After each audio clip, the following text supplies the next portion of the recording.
भेड़ चाल समझते हैं क्या होती है?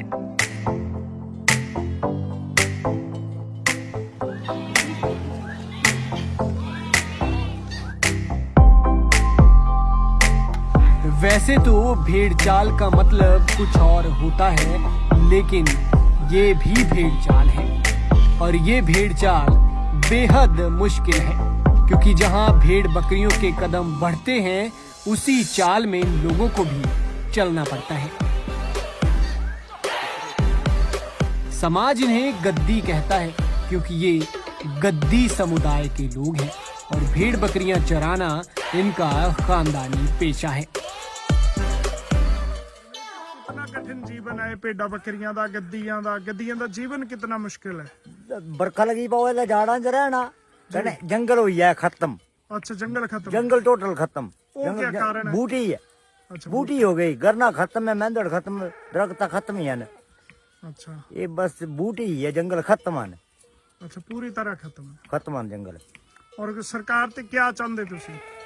आ क्या जानते तक ये जानते भी हुन जीत होई है काम।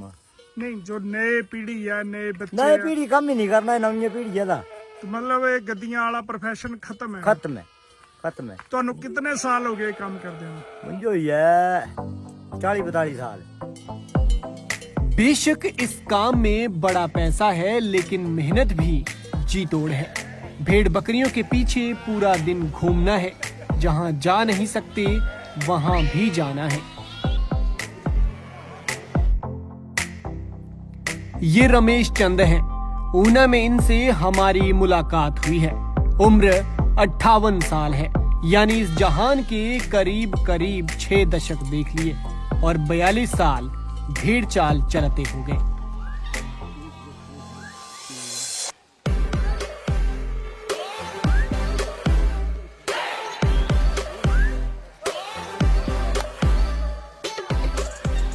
कहते हैं जब 8वीं में थे तब से भेड़ बकरियां चराना शुरू किया, लेकिन तब से अब में फर्क इतना है कि अब जंगल खत्म हो चुके हैं।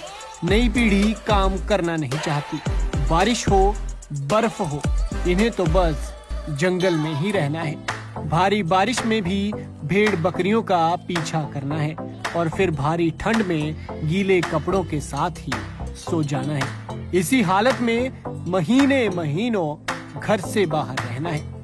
नाम है जी रमेश ਇਹ ਕਿੱਥੇ ਦੇ ਰਹਿਣੇ ਵਾਲੇ? भवाने दे ਭਵਾਰਨੇ ਦੇ। ਤਾਂ ਕਿੰਨੇ ਮਹੀਨਿਆਂ ਦੇ ਆਏ ਇੱਧਰ? मैंने ये 2 ਮਹੀਨੇ। ਇਹ ਦੱਸੋ ਵੀ ਹੁਣ ਇਹ ਜਿਹੜਾ ਭੇਡਾਂ ਬੱਕਰੀਆਂ ਵਾਲਾ ਤੁਹਾਡਾ ਗੱਦੀਆਂ ਦਾ ਕੰਮ ਹੈ, ਧੀਰੇ ਧੀਰੇ ਵੱਧ ਰਿਹਾ ਹੈ ਘਟ ਰਿਹਾ? ये तो बेड़ा घर का है। अच्छा, ये तो घर घट रहा? घट रहा बहुत ज्यादा। क्या कारण है? कारण ये भी कितना बंदा नहीं मिलता। अच्छा गवर्नमेंट बोलती भी जो टैक्स नहीं देंदे, अच्छा, टैक्स का दा? जो कमाई है अच्छा, तुम्हें बच्चे नहीं करते काम? ना, कोई भी नहीं? सब नौकरी पैसे थे। ऐशो आराम की जिंदगी में हमें गिला है इस बात से कि हमें ये नहीं मिला, हमें वो नहीं मिला। लेकिन जीवन की कठिनता के सबसे ऊपरी पड़ाव पर मेहनत कर रहे इन लोगों को चिंता है इस बात की कि आखिर आगे इनका काम संभालने वाला कौन होगा, क्योंकि बच्चे आगे ये काम करना नहीं चाहते और अगर किसी को काम पर रखें तो मनमर्जी का मालिक हो जाता है। कुछ कहें तो काम छोड़कर चला जाता है और बाकी जो बचा वो काम कोरोना ने खराब किया। उसने तो सबकी कमर तोड़ डाली।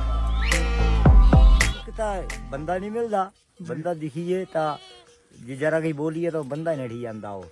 अच्छा, जरा की कौड़े हुई बोला ज्यादा हो गया बंदा। यानी दिहाड़ी पर बंदा नहीं मिलता? नहीं मिलता, बंदा मिलता कोई नहीं। अच्छा, बंदा नहीं मिलता।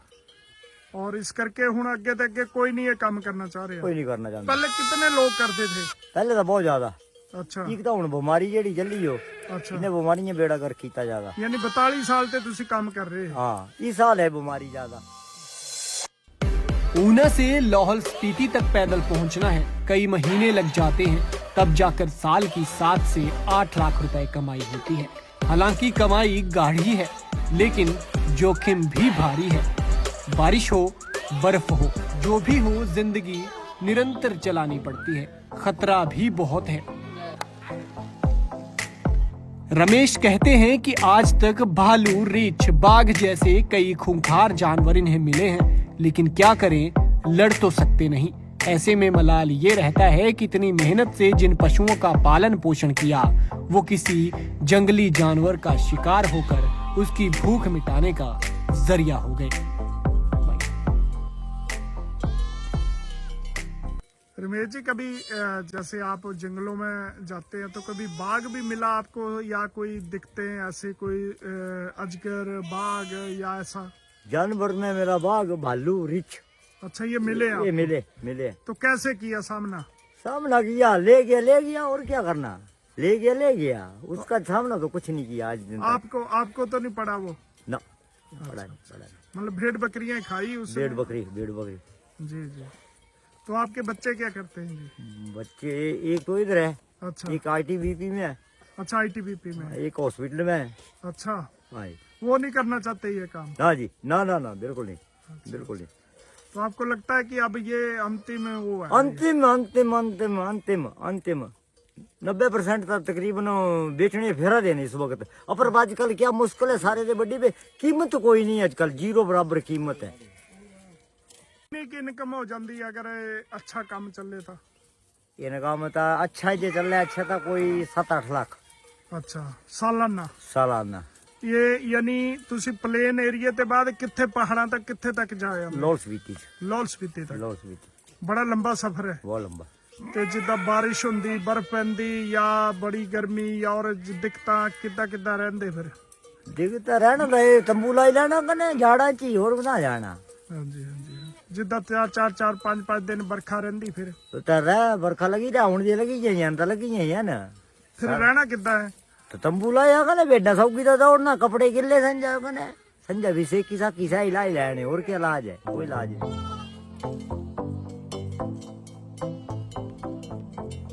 ये लोग भले लोग हैं, ऐसे नहीं कि दिन रात मेहनत करके लाखों कमाए और डकार गए, बल्कि इन्होंने तो कई समाज सेवा के काम किए हैं। ये वो काम हैं जिन्हें कई नेता, मंत्री दावे करने के बाद भी नहीं कर पाए, लेकिन इन्होंने गुपचुप कर दिए। सबको बिना बताए इन्होंने लोक कल्याण के काम कर दिए। बस इसका पता तब चला जब बातों बातों में ऊना आने पर इनके साथ हमारी बात हुई।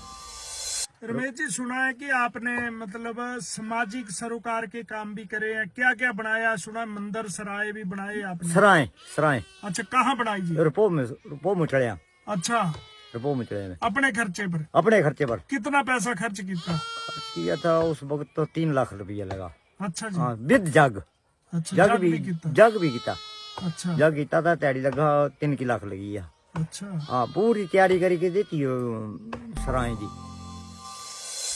ये बेचारे दिन रात मुश्किलों में हैं, लेकिन किसी से गिला नहीं है, क्योंकि जानते हैं कि काम इन्हें करना है और करते ही रहना है। इनके बाद ये काम जीरो है।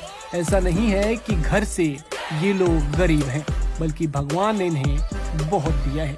एक बेटा साथ है, एक ITBP में है और एक अस्पताल में काम करता है। परिवार की कमाई अच्छी है, लेकिन सोचते हैं कि जब जिंदगी जीनी है, भगवान ने जीवन दिया है, तो क्यों ना मेहनत की जाए और शौक से की जाए।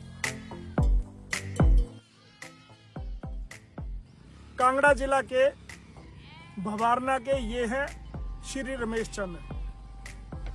42 वर्ष से भेड़ बकरियों का काम कर रहे हैं, और ना केवल ये काम कर रहे हैं बल्कि सामाजिक सरोकार के काम भी करते हैं। इन्होंने ना केवल अपने गांव में कई सामाजिक सरोकार के काम किए हैं, बल्कि ऊना जिला में मंदिर सराय के निर्माण के साथ साथ कई हवन यज्ञ जग भी अपने खर्चे पर कराए हैं। करीब 4 लाख रुपए इस पर खर्च कर चुके हैं। इनका कहना है कि आने वाली पीढ़ी अब इससे परे हटने लगी है। इनका जीवन बीत चुका है, बेटे अच्छे सेटल्ड हैं और इस काम में अब कहीं न कहीं काफी दिखते हैं। पंजाब केसरी टीवी के लिए अपने सहयोगी नरेंद्र शर्मा के साथ मैं सुरेंद्र शर्मा।